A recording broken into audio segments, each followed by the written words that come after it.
governor and I have been involved in this event since the beginning, and I can't tell you how humbling and inspiring it is to see women returning year after year for a full decade.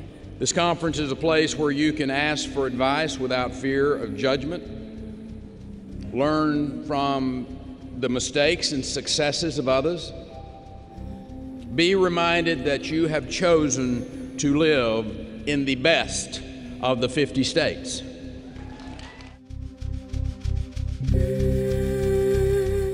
There's one thing that we could learn from the 16 million people who are out of work right now. It's that all of us, no matter how secure we think our jobs are, no matter how much we love our careers, the most important thing is that we have to be on top of our careers. And one way to do that is to know who's hiring, what's hot, what's out. I remember interrupting him saying, "Are you firing me?"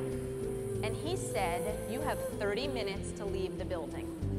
And I was in shock. I didn't want to see anybody, I didn't want to talk to anybody, and it was a really, really, really hard time for me. Best thing that I could have had for myself would be an event like this, because there is nothing like the power of more than 5,000 women to snap you out of that funk real fast.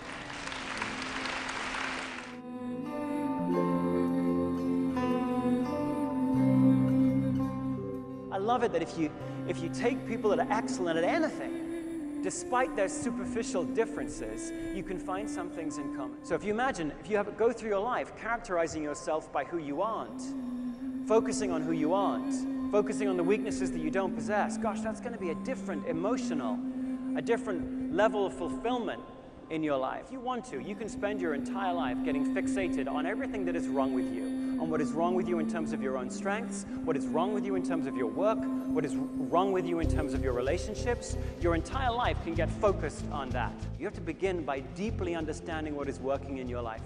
You've got to understand what your strengths are in life. You've got to begin there.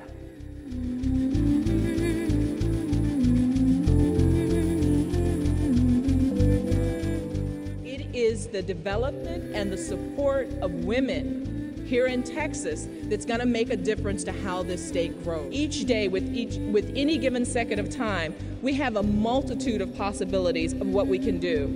But you know, each second of time also carries a responsibility of what we choose to do, what we decide to do with our time. The biggest challenge we have is to be able to see other humans and see ourselves in them. We have to decide what we want to do with it. We have to judge what we want to leave to the future.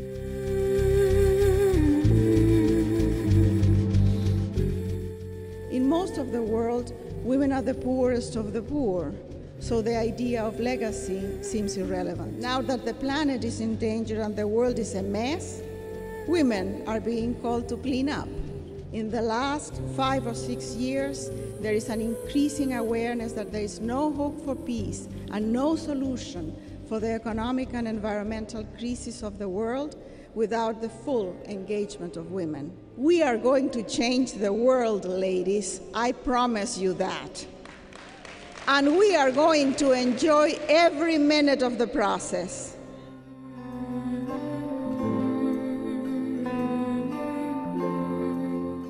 And people started writing me off and telling me at just 18 years old, I was too old for the sport.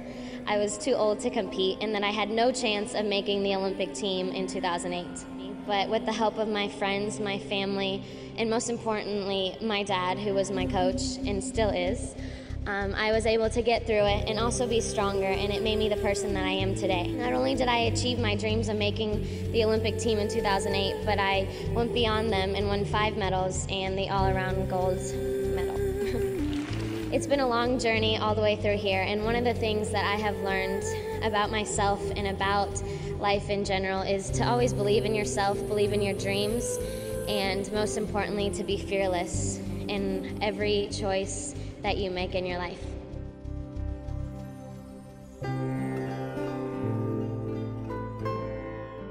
I feel like it really is a remarkable time to be who we are right now. One thing that was really clear is that we got very few shots to be the heroine, and so I wanted to be part of that. There are so many remarkable things being done by women now that we would have never imagined 10 years ago. So I really tried to make it my mission to change the images, particularly the images of Hispanic women in this country, in the media. And I say that because the media matters. It changes what we think of ourselves, it changes what other people think of us.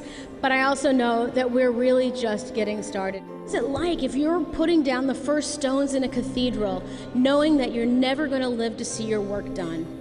I feel like we are those women now. We are putting down the first stones in a cathedral.